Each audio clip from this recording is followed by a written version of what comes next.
Hoje eu vou falar sobre o EasyMonk, é uma biblioteca, o fork do PyMonk que eu criei, que eu mencionei para vocês já. E eu vou demonstrar algumas das funcionalidades, algumas das diferenças com relação ao PyMonk, refatorando um código, né, onde eu vou utilizar esse jogo de Pong e trocar a implementação, trocar o PyMonk pelo EasyMonk. Então, só para lembrar como que funciona o joguinho, é um Pong clássico. Eu criei com aquela arquitetura meio padrão que a gente está usando até agora, criei uma classe game com um método update que atualiza o estado do jogo em função das teclas que o usuário apertar e de algumas outras lógicas de jogo que possam aparecer, atualiza o espaço também. E aqui, na verdade, acho que talvez fosse interessante atualizar o espaço no final. Porque primeiro eu modifico a velocidade dos elementos e no final atualizo o espaço. E uma função de desenhar, que desenha aqueles elementos do espaço. Então eu vou fazer a primeira mudança aqui, que é trocar PyMonk para EasyMonk. Aí vocês vão ver que todas essas classes continuam existindo no EasyMonk, mas algumas coisas apitaram. Aí eu vou começar consertando esses problemas. O primeiro problema é o EasyMonk modifica a assinatura de algumas funções. Então, algumas funções possuem argumentos em uma ordem diferente do que eles aparecem no PyMonk.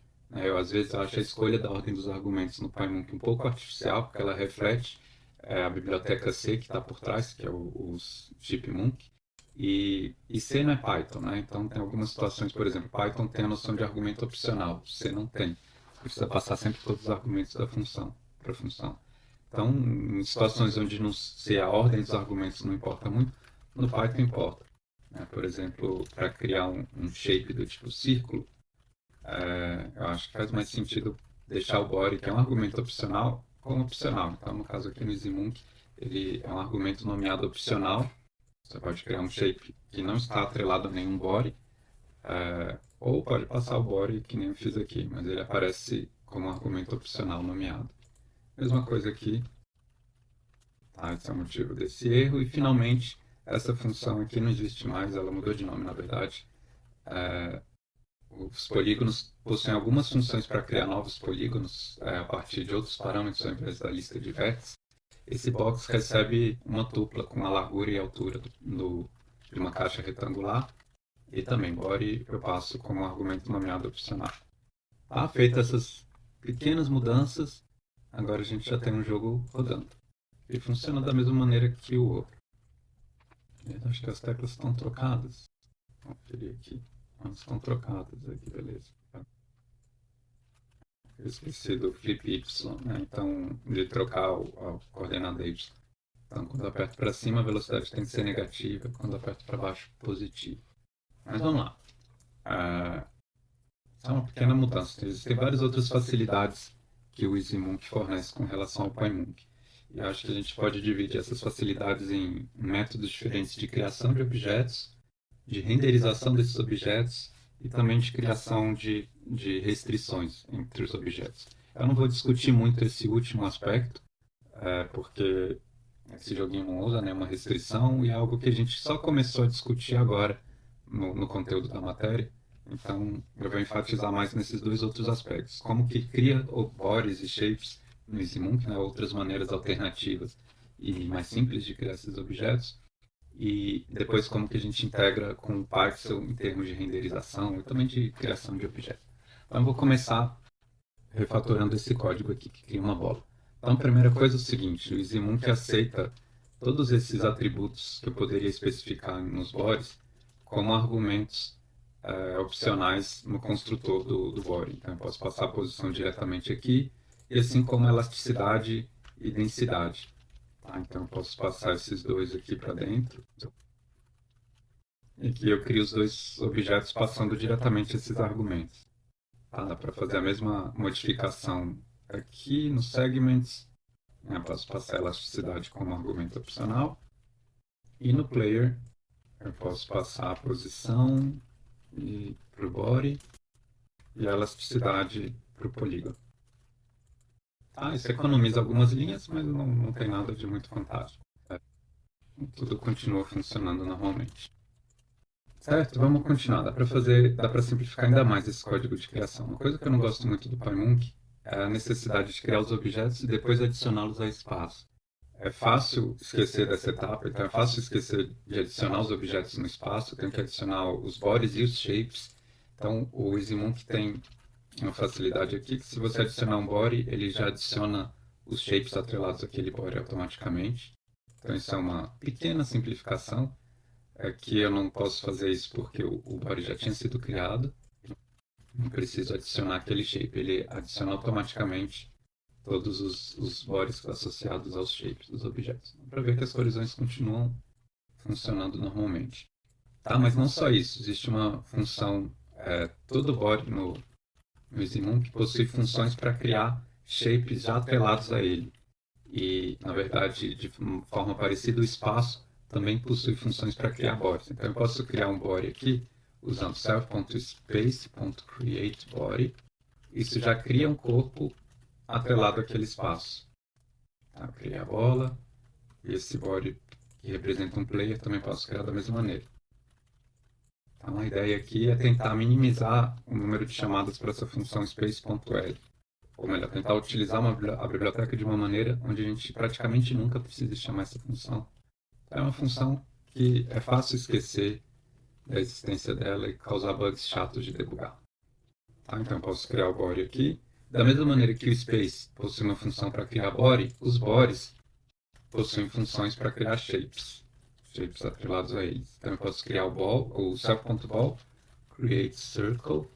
Aí, nesse caso, eu não preciso, aliás, eu nem posso passar um body, ele já vai criar um círculo no ball, né, nesse corpo físico ball. E da mesma forma, eu posso fazer aqui embaixo no make player e usar o body.create. Tá? Ele vai criar uma caixa poligonal naquele body, lembrando de tirar isso aqui. E vamos continuar. Aqui talvez faça sentido mudar a ordem dessa linha. Não faz sentido, porque eu até preciso do body. Vou colocar ela aqui embaixo.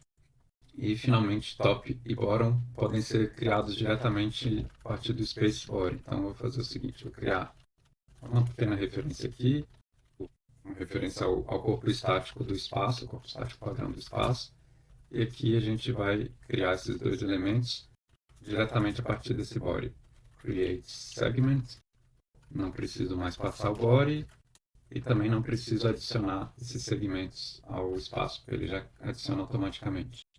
Tá? Então a gente tem aqui o mesmo joguinho rodando normalmente. Esse padrão é muito comum. Eu crio um corpo e adiciono um único shape àquele corpo. Um corpo que é uma bola. O EasyMonkey possui funções para facilitar a criação desses objetos. Então aqui, enquanto o createBody retorna um objeto do tipo body, eu posso fazer o seguinte, eu posso criar um círculo diretamente no espaço. E o que ele vai fazer? Ele vai criar um objeto, que olha a classe dele, não é nem um body, nem um circle, é um circle body. Ou seja, é uma subclasse de body que sabe que ele possui um único shape atrelado a ele, que é um círculo. Tá? Então ele tem algumas vantagens em uso com relação a usar um body junto com um círculo da maneira padrão. Porque self.ball ele carrega as propriedades dos dois. Então, eu posso acessar a partir do body diretamente, por exemplo, o raio do círculo, o offset, né, que é a posição com relação à origem. Posso acessar o shape circular propriamente dito, de maneira simples. Tudo isso é um pouco chato de fazer quando eu tenho essa separação entre bodies e shapes, porque eu precisaria andar na lista de shapes, encontrar o primeiro shape, a partir daí puxar as propriedades deles. Então, enquanto que aqui é bem mais fácil, posso acessar diretamente a propriedade dos dois objetos, do body e do shape, a partir de um único objeto. Tá certo? Quem lembra de design patterns, posso falar que isso é uma fachada, alguma coisa assim. Então, vou fazer a mesma coisa aqui para o player. Em vez de criar um body, eu crio um box. Normalmente a gente passa primeiro os argumentos que seriam do shape e depois os do body. Apesar de que os argumentos nomeados não fazem diferença nenhuma. Certo? Então vamos formatar o código. E a gente tem aqui o body e o shape criados dessa forma. Tá, essa é a maneira, digamos, oficial de criar objetos no EasyMonkey. Usando essas funções. Create circle, tem create segment, create poly, create box, box BB. Todas essas funções que a gente já conhece para criar shapes Então eu posso criar esses objetos a partir dessas funções e não instanciando diretamente as classes. Essa é a maneira oficial de criar, mas também existe a integração com Pixel. Eu normalmente importo assim, from EasyMonkey, import Pixel as fits. Aqui eu tenho que importar com um nome diferente de Pixel, né, o módulo de integração com Pixel do EasyMonkey, para não ter conflito entre os dois elementos. Como que essa integração faz? Tem vários aspectos da integração. Vou começar o primeiro pela criação dos objetos. Então, esse módulo fis possui uma função chamada space, que cria um espaço que se integra de maneira um pouco melhor ao Pixel do que o space tradicional. Na verdade, ele cria um space tradicional e configura algumas opções. Tá? E uma delas é o seguinte: o módulo fis sabe qual foi o último space criado. Então, eu posso criar objetos sem sequer usar essas funções, os métodos do space. Eu posso criar objetos a partir de funções do próprio módulo de integração. Existem funções, por exemplo, eu posso criar fis.circ. São funções que imitam a API do Pixel. Então, aquela função circ para desenhar um círculo no Pixel tem um equivalente para criar um objeto circular. Lembrando que no Pixel essa função recebe a posição x e y no centro do círculo, raio e cor. Então, eu posso passar essas propriedades aqui. Lembrando que a screen sobre 2, na verdade, tem largura e altura. Então, eu vou colocar... Aliás, vamos chamar de xy. Posição xy da bola. Screen sobre 2. E aqui eu passo x, y, raio 3. E opcionalmente ainda posso passar uma cor. Vou deixar a cor para lá por enquanto. Depois eu vou explicar a integração com a parte de renderização. Algo parecido aqui para o player. Eu posso criar um box usando a função... O que faria isso no Pixel seria a função rect. Então a gente tem fis.rect, que aceita os mesmos parâmetros, né? Ou seja, xy, a posição xy do canto inferior esquerdo ou superior esquerdo, se eu estiver pensando no y virado para baixo. Largura e altura da caixa e uma cor opcional. Nesse caso, eu preciso extrair essas propriedades. O x, y, não sei ainda o que vai ser. Eu sei que a largura e a altura são dados pelo player shape. O corpo é do tipo cinemático. E a posição eu não passo assim mais. Eu passo a partir desse x e y. Lembrando que x e y é a posição do canto inferior esquerdo, não é a posição do centro do objeto. Então esse body, depois de criado assim, vai possuir uma posição diferente de x e y, vai ser uma posição centralizada no centro da caixa. E nesse caso, a posição do canto inferior esquerdo vai ser o quê? O x e y que a gente queria originalmente, mas em x eu subtraio metade da largura da caixa e y eu subtraio metade da altura. Isso cria o meu objeto aqui com um parênteses a mais. Esse cria meu objeto player usando essa função de integração do Python. Agora está tudo igual a antes. Outro aspecto importante da integração, além dessas funções para criar esses bodies, usando um método inspirado no Python, também tem funções tree, que mais que tem line, essas outras funções do Python também tem os equivalentes para criar objetos físicos. Mas outro aspecto importante tem a ver com a renderização. A integração com Python também aborda esse aspecto da renderização. A gente consegue, desenhar diretamente o espaço sem precisar montar as nossas funções aqui explicitamente.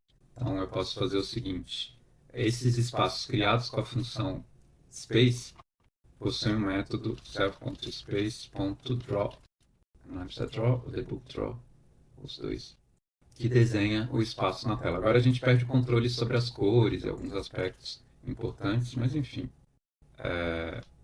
já desenhou na tela sem esforço nenhum. Eu posso controlar a cor durante a criação dos objetos. Eu falei que tem aquele parâmetro adicional de cor. Então, por exemplo, a bola, posso criar uma bola do tipo color, aliás, não preciso passar color, explicitamente passo a cor Python.color red. Isso cria uma cor, define a cor da bolinha.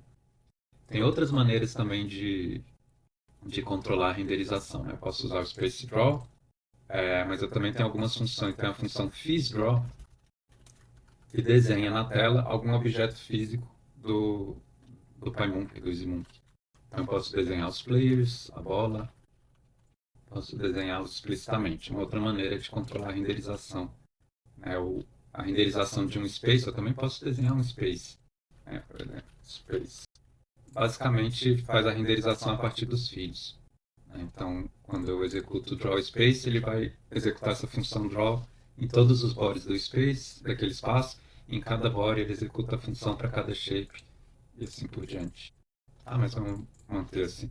Eu também possuo a função drawB, né, em analogia ao Python, que tem a função circ e circB, por exemplo.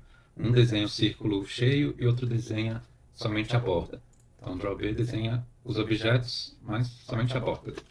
Eu gostei porque fica bastante retrô.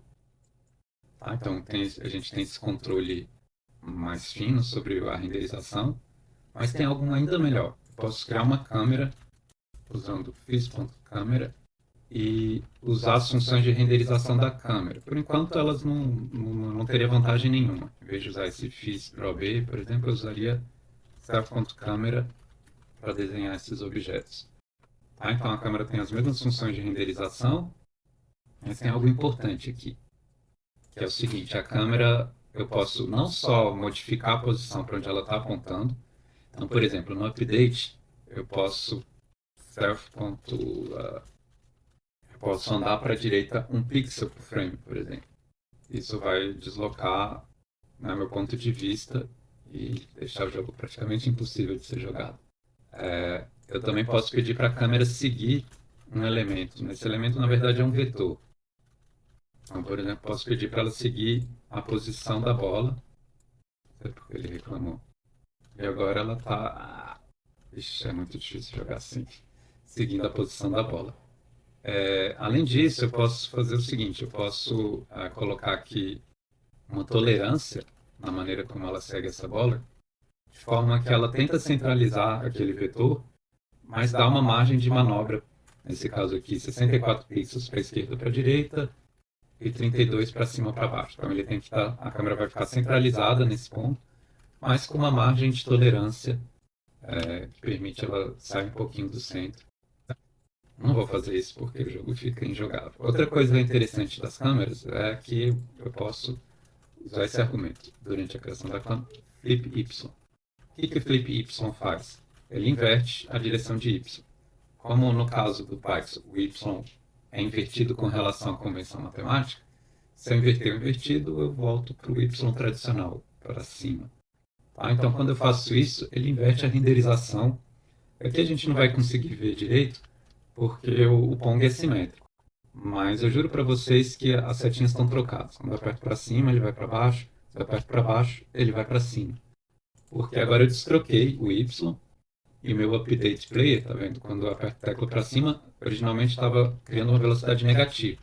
Agora, se eu voltar para o tradicional, né, e para o Y para cima corresponder a Y crescendo, Y para baixo, Y decrescentes, eu posso voltar a essa convenção que a gente já está acostumado há 2000 anos, acho que nem tanto, desde Descartes pelo menos, né, usar o plano cartesiano com Y apontando para cima. E eu acho isso bem mais fácil de montar os cenários, não tem que se preocupar com inverter o Y na cabeça a cada objeto que eu criar. Certo? Existem várias outras integrações, eu não vou entrar muito a fundo, mas aqui, desculpa, aqui eu poderia usar as funções do Python também. Vamos tirar todos esses carinhas aqui. Eu não sei porque ele está chamando um body. Aqui, ó. Esse body kinematic. O EasyMoon permite escrever kinematic como uma string. E esse create segment eu poderia usar o fis.line. Aqui só tem um pequeno probleminha. O fis.line pega as coordenadas x e y do primeiro ponto e x e y do segundo ponto. Certo?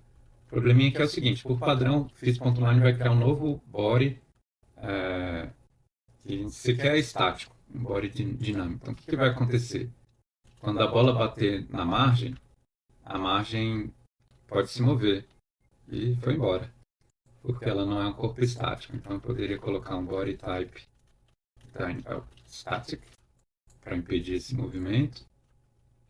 Ou eu posso passar um argumento body, se eu não me engano é assim, não lembro,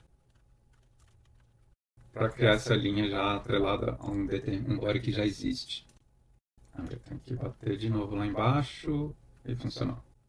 De cima não funcionou, aparentemente. Enfim, eu também tenho a função, quer dizer, função margem. Essa facilita bastante a nossa vida. Se eu só chamar ela sem nenhum argumento, ele cria uma margem de 1 pixel em volta da tela. E aqui dá problema. Tá, para chamar essa função margem dessa forma, eu precisaria de ter inicializado o pixel antes de criar o jogo. Então eu posso só trocar a ordem dessas funções aqui, desses comandos, porque ele precisa saber a espessura da tela. E minha margem não tem elasticidade nula, acontece isso. Então eu posso adicionar uma elasticity. Eu criei a margem de maneira bem simples. Eu também posso passar a posição x e y e a largura e a altura da margem para criar uma margem diferente da padrão. Nesse caso aqui, por exemplo, eu poderia manter o y0, a altura igual à altura da tela, e poderia fazer uma margem com uma sobrinha em x, por exemplo, 50 pixels para lá e a largura mais 100, né, para pegar os 50 pixels para a esquerda, que eu fui para a esquerda, e colocar mais 50 pixels à direita para a bola conseguir passar, então, para que ela não bata aqui na margem imediatamente. Mas ela reflete porque tem uma margem agora lá atrás, certo? Então, eu vou terminar aqui a exposição sobre o Zimunk. Esse código vai para o GitHub e existem algumas outras facilidades, enfim, que eu vou discutir quando for conveniente. Tá, mas deem uma olhada, tentem instalar no computador de vocês. Durante a aula eu vou dar algumas instruções e tentar resolver problemas de instalação, mas na descrição do vídeo vai vir aqui alguns comandos que vocês podem usar para tentar instalar o EasyMonkey em casa. Eu recomendo, como ela está em desenvolvimento rápido, que instale a partir do repositório. Quem tiver o Git instalado, clone o repositório, instala a partir desse repositório, para que fique fácil de atualizar a biblioteca, né? Basta atualizar o repositório para atualizar a biblioteca. Mas quem não quiser fazer isso, ou não tiver o Git instalado, ou tiver com Windows e com algum problema para fazer esse tipo de integração, existem outros métodos que eu vou colocar na descrição do vídeo. Certo? Abraço, até mais.